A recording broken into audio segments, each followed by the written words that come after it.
Ooh, that was a close one. But what exactly is going on in here? And more importantly, how is all this happening? Well, let me show you in create mode. Hello, this is LBPHorror101 with your host, the Unknown One, and we're in a level of mine that I've been working on for the past few days. It's not finished yet, but I thought maybe I can show you how everything comes into play here. This is Lesson 3, Lights, Camera, Logic.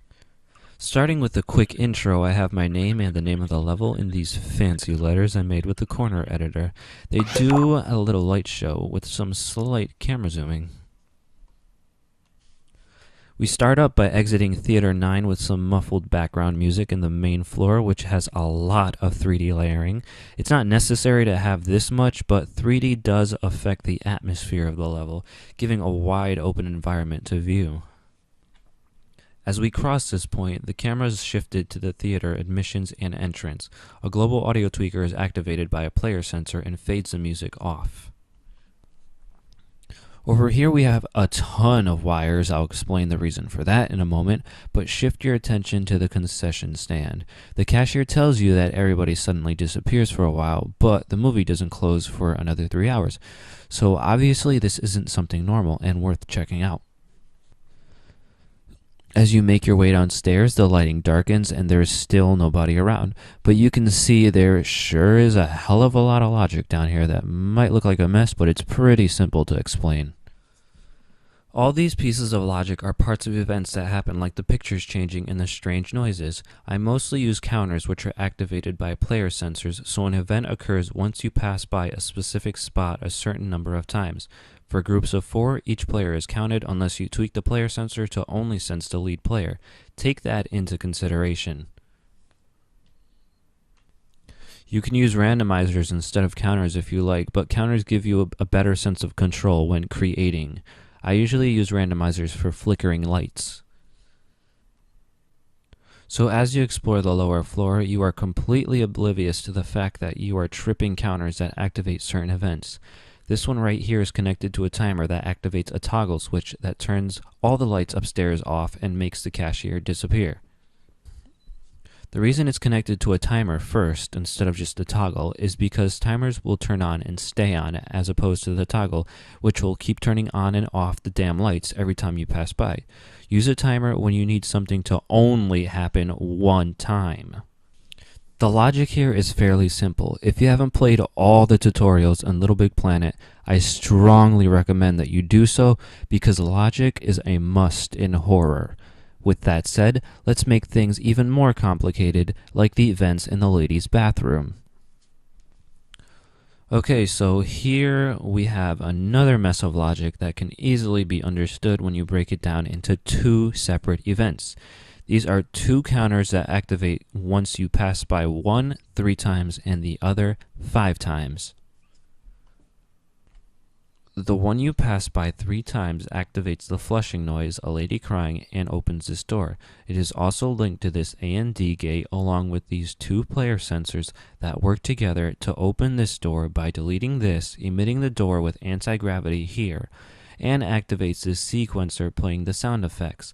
Also, this camera activates for 0.3 seconds. The camera shakes violently, which is always a good visual for those jump scare moments. The counter with 5 counts activates the event where the trash can is being thrown across the bathroom. In order to do this, I emit the trash can from up here with the appropriate tweak settings. I have glass right here shatter along with the sequencer playing at the right time and another shaking camera. These are all timers and these are counters. To tell the difference, I always make timers shorter so I don't confuse myself because they pretty much look the exact same.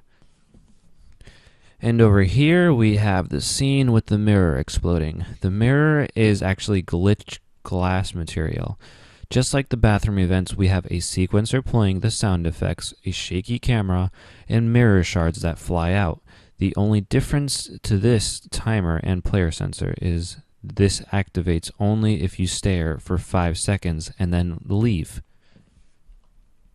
The glass shards fly out from the emitters back here. This is another counter. This microchip is part of the event where you hear a noise and see a black figure in the mirror.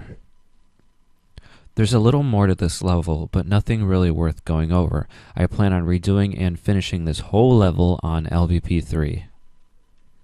I cannot stress how important it is to have good camera angle and lighting in your horror levels. Also, there really isn't much of a need for music to play during a horror level because it can be majorly distracting if it doesn't fit in with the whole atmosphere.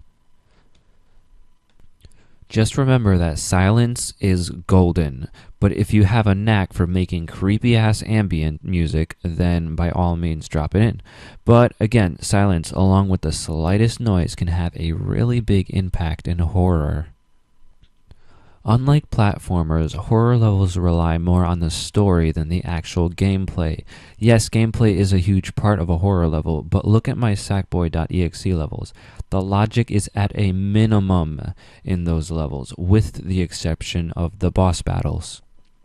That's probably the reason why I have a lot of people that hate my levels and think they are poorly made. But my levels weren't meant to be an impressive logic fest, guys. They are more story than logic, and I believe that's how most horror levels should be put together. The story is everything, not just logic. So, in my next video, I'll discuss the do's and don'ts horror cliches that people tend to use and ruin their levels with. Until next time, this is LBPHorror101 with the Unknown One saying class dismissed.